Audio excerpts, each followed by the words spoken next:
Donc pour faire le lien avec ce que nous avons vécu, plusieurs d'entre nous étaient donc à ce colloque, il affiche, mais c'est un peu loin, sur donc, ce thème théologie et philosophie entre Orient et Occident. C'est un colloque qu'on a organisé les 17-18 mai dernier avec le centre Saint-Pierre-Saint-André de Bucarest, qui a la particularité d'être juste à côté de l'ambassade de France. C'est une maison assomptionniste qui avait été spoliée par les communistes, qu'on a récupérée il y a quelques années et qui est devenue un centre culturel qui accueille un foyer d'étudiants, qui gère aussi une activité académique. L'un d'entre eux fait une thèse, l'autre est professeur à l'université de Bucarest en théologie. Donc il y avait une quinzaine d'intervenants, donc certains, Cathy était, Vincent était, Anna était, j'étais, bon voilà, donc plusieurs d'entre nous se sont impliqués dans l'organisation. Pourquoi ce colloque? Il y avait plusieurs raisons circonstancielles dont on va être amené à reparler. Vous l'avez su, la visite du pape François, qui était un grand événement pour la Roumanie. Il était allé juste peu de temps avant en Bulgarie, il est passé aussi un peu par la Macédoine. On voulait aussi renouveler un peu notre forme de présence sur place et donner aussi quelques éléments sur ce dialogue entre Orient et Occident dont on a besoin aujourd'hui de part et d'autre de l'Europe. En fait, notre ambition, c'était de se situer dans peut-être dans un ensemble un peu plus large, parce que dans ce centre Saint-Pierre-Saint-André, il y a aussi une bibliothèque importante spécialisée en byzantinisme. Et les assomptionnistes ont une très belle, dure, complexe histoire, puisqu'ils sont les instigateurs d'un institut français d'études byzantines. Bon, je ne vous raconte pas l'histoire en détail parce qu'il y en aurait pour toute la nuit. Dans la perspective aussi d'échanges ultérieurs, cet institut d'études français d'études byzantines, vous en trouvez une partie maintenant à l'Institut catholique de Paris. Alors, notre colloque avait pris une perspective assez large, puisqu'on a ensemble regardé différentes traditions religieuses, différentes traditions de pensée. Je cite simplement quelques noms pour vous indiquer ce sur quoi ont porté nos échanges.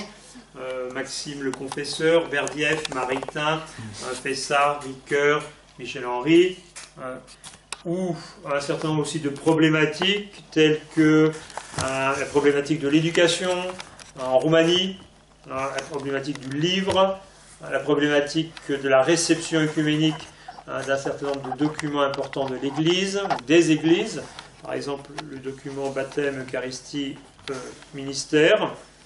Bon, c'était un colloque plein d'enthousiasme, avec vous retrouvez d'ailleurs tout ça sur Internet puisque c'est enregistré et le centre a un très bon système d'enregistrement vidéo.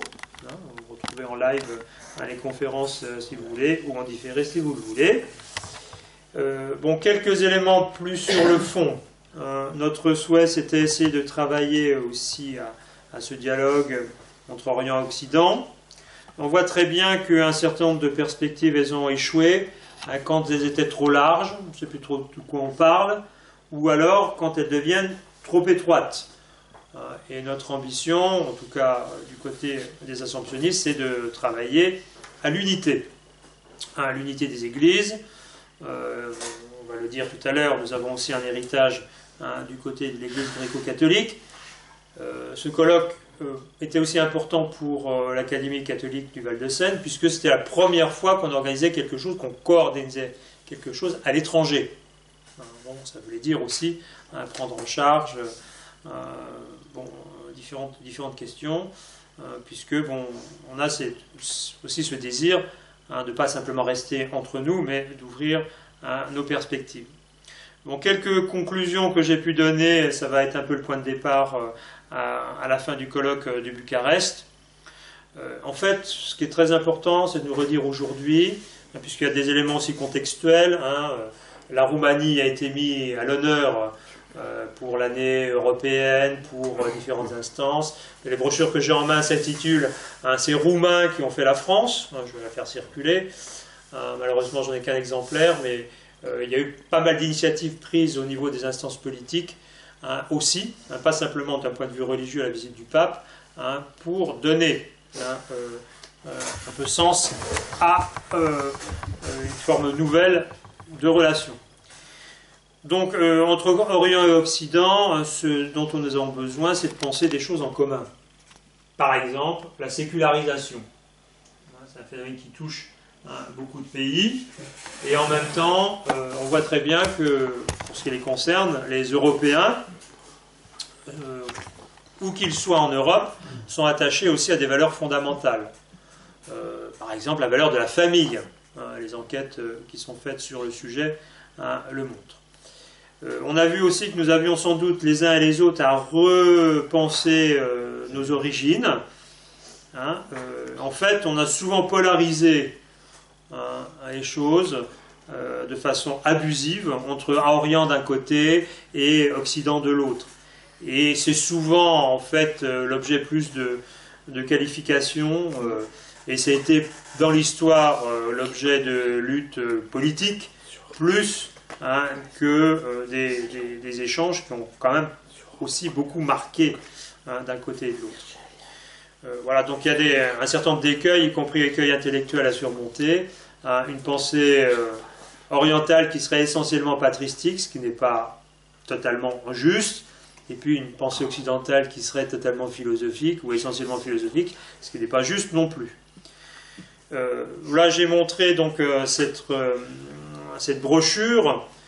Qu'est-ce que serait un pays comme la France, puisque ici on parle en France, sans les Roumains qui ont fait la France. J'en cite quelques-uns, Benjamin Fondane, M. Oran, Ionesco, Mircea Eliade, Virginie Oglou, bon, beaucoup de choses qui montrent que nous avons absolument besoin les uns des autres, et que nous avons surtout besoin d'apprendre, réapprendre à travailler ensemble.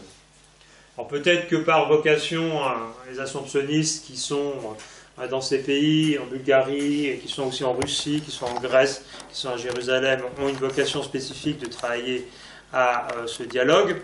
En tout cas, nous en avons besoin aussi dans la construction européenne.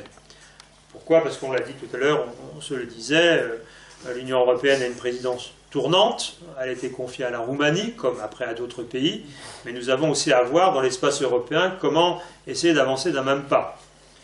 Et on a aussi le sentiment que quand nous sommes engagés sur les terrains de fond, concernant nos convictions spirituelles, religieuses notamment, alors le dialogue peut être plus fécond pour tous.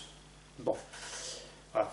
Donc je ne vais pas en dire plus, ce colloque va être publié en Roumanie, en français et en roumain, avec le souci aussi de voir comment est-ce que nous avons encore à progresser dans l'hospitalité mutuelle, dans la construction, je le redis encore une fois, d'un espace commun. Il y a eu des tensions, il y a des questions récurrentes, il y a aussi peut-être des orientations communes à trouver.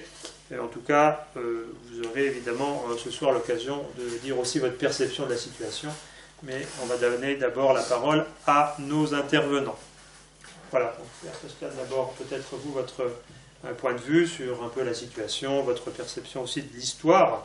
On a pris conscience aussi sur place combien il était important de se référer à l'histoire, notamment l'histoire des églises.